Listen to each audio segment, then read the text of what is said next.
Hai guys, bersama aku lagi Faizanal. So, baru-baru ni aku dah kongsikan video mengenai apakah yang menarik dengan iOS 16 terbaru untuk korang sebagai pengguna iPhone tahu. Dan untuk video kali ni aku nak kongsikan sedikit sebanyak apakah perbezaan yang paling ketara antara iOS 15 yang sebelum ni dan juga iOS 16 yang baru saja Apple lancarkan. Bear in mind, aku memang dah gunakan iOS 16 pada iPhone 13 Pro aku selama beberapa hari dan ini adalah versi developer beta. Bukannya public beta ataupun belum official lagi untuk sebagai pengguna biasa guna. So kalau korang nak cuba, korang just tunggu saja public beta mungkin sekitar awal bulan Julai ataupun hujung bulan 6 ni. Kalau korang tak nak pening-pening, aku galakkan just tunggu saja bulan September ni, iaitu official release untuk iOS 16. Untuk video kali ni, aku hanya akan kongsikan antara fungsi yang boleh digunakan di Malaysia saja seperti Apple Pay Later ataupun Apple Maps yang terbaru tu memang tak boleh digunakan di Malaysia, so aku tak boleh nak kongsikan dekat korang semua lah.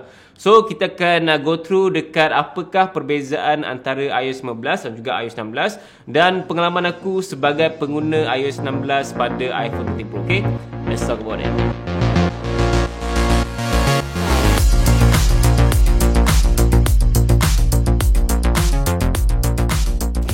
Perubahan pertama paling ketara sekali adalah pada bahagian lock screen untuk iOS 16 kali ni nampak lebih cantik, lebih meriah dan juga lebih customize ikut cita rasa pengguna tu sendiri. Kalau nak bandingkan dengan iOS 15 sebelum ni nampak simple dan juga kita tak boleh nak setting apa-apa pun. Just macam tu je dia punya lock screen. Apa yang aku enjoy sangat dengan lock screen terbaru ni adalah dia punya smooth of transition tu kalau aku lock dan juga aku unlock. So kalau aku gunakan yang gambar wallpaper muka aku sendiri, dia punya bold subject tu memang nampak sangat-sangat nice gila. Potongan dia untuk dia overlay dekat bahagian jam tu. So kalau aku letak widget dia akan disable lah overlay tu. So aku punya muka akan pada bahagian bawah jam. Tapi kalau aku disable fungsi widget tu, so gambar aku tu akan nampak lebih pop up. Dan kalau aku unlock, dia macam ada satu fading ataupun macam boldkan aku punya gambar tu yang membuatkan nampak cantik gila kot transition kalau aku lock dan juga unlock aku punya iPhone. So ini adalah perkara yang menarik juga walaupun nampak macam remeh dan benda ni very small details, tapi dia memberikan impact yang besar jugalah sebab smoothness dia tu memang memberikan kepuasan kat mata aku sendiri. Untuk iOS 16 kali ni lebih banyak pilihan untuk wallpaper tu sendiri. So ada yang live wallpaper, ada yang static dan juga ada yang memberikan transition yang memang sangat-sangat smooth.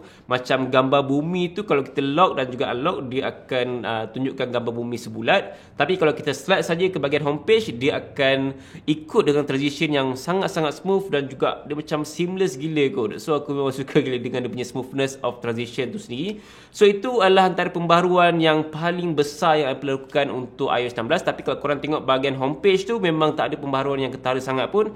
Cuma ada small detail saja yang Apple tukar, iaitu pada bahagian search. So sebelum ni kita just slide saja, tapi kali ni korang just boleh tap saja dekat bahagian tu dan dia akan keluar bahagian search. Walaupun perkara ni nampak macam Apple tak perlu nak tukar pun benda ni kan, tapi sebenarnya benda ni macam memberikan impact yang besar jugalah bagi aku untuk pengguna tu sendiri. So instead of kita slide untuk kita nak search, just tap saja dekat bahagian bawah tu. So dia memberikan pengalaman one-handed yang lebih mudah dan juga tak rasa cramp sangatlah jari kita untuk handle satu smartphone walaupun size dia besar kan. So macam bahagian lock screen pun korang perasan kan, notification dan juga pada bahagian play music, play Netflix semua diletakkan pada bahagian bawah instead of dekat bahagian atas.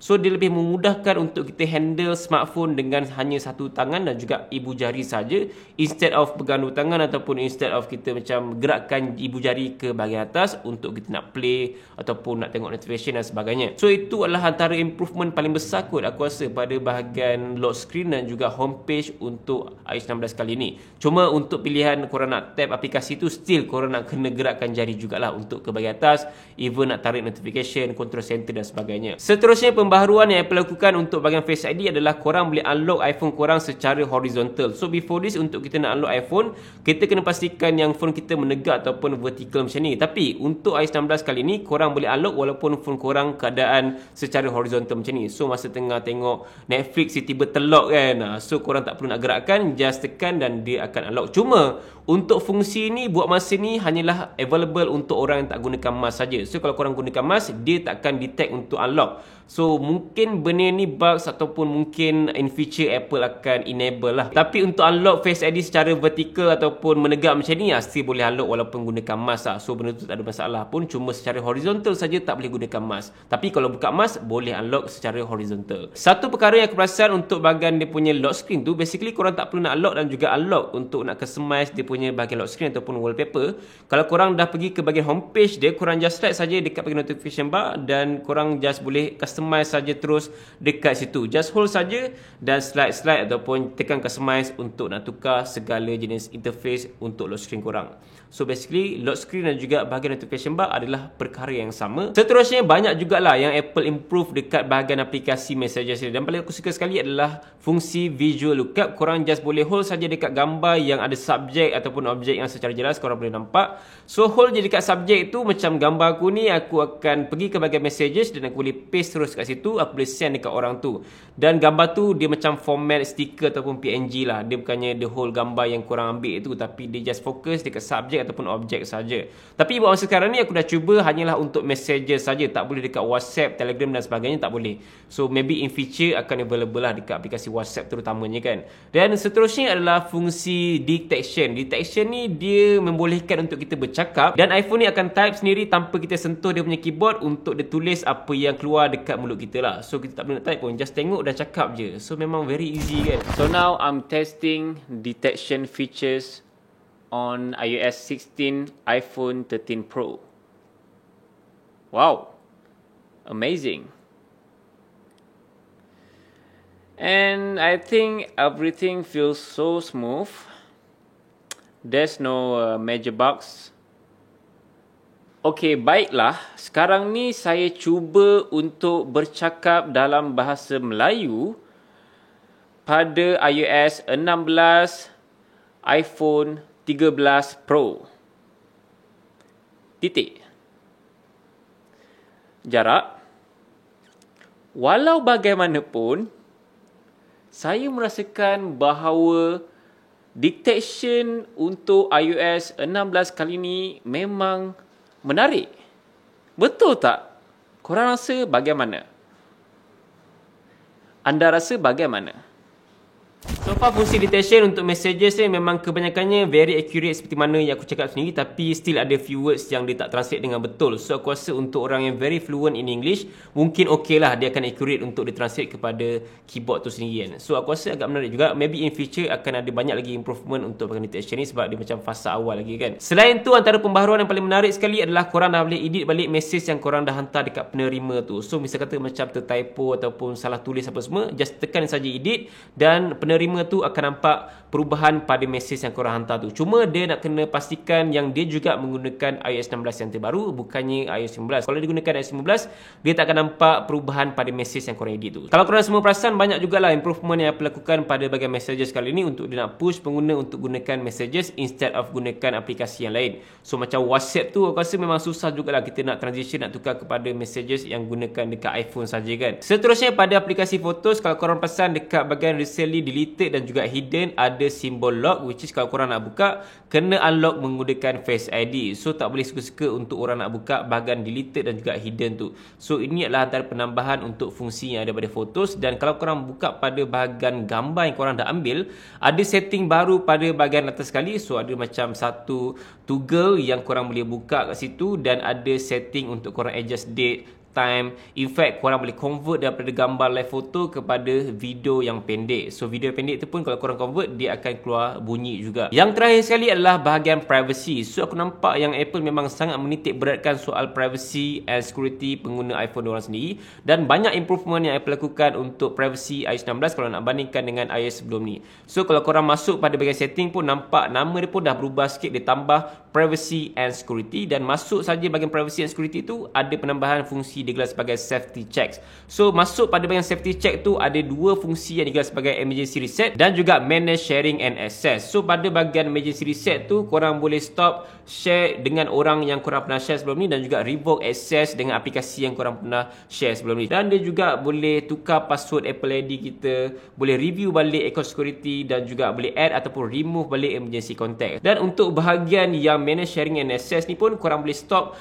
share location dengan orang lain. Pasal privacy ni memang sangat penting lah. So that's why Apple tambah lagi fungsi ni untuk ketatkan lagi security smartphone kita, untuk kita pastikan yang smartphone kita ni selamat daripada orang yang tidak bertanggungjawab. So guys, itulah sedikit sebanyak antara perbezaan dan juga improvement yang Apple lakukan pada iOS 16 kalau nak bandingkan dengan iOS 15. Banyak jugalah improvement lagi-lagi bab lock screen tu sendiri, lebih customize untuk pengguna tu ubah ikut cita rasa sendiri. Tapi macam aku memang memang aku gunakan by default punya font je. Aku tak suka ubah banyak sangat. Just tambah widget ataupun aku buang widget untuk aku punya wallpaper sendiri kan. Untuk bahagian homepage tu tak banyak perbezaan yang ketara pun, still sama je icon pack dia, cuma ditambah search bar kecil je dekat bahagian bawah tu. Dan lain-lain tu aku rasa masih sama, cuma aku memang masih menantikan untuk cuba sendiri fungsi Apple CarPlay yang terbaru yang ada pada iOS 16. Aku dengar pada tahun depan kot dia akan launch ataupun maybe pada 2024. So kita just nantikan sebab dia punya UI interface tu nampak very futuristic kot untuk Apple CarPlay yang terbaru. Lain-lain tu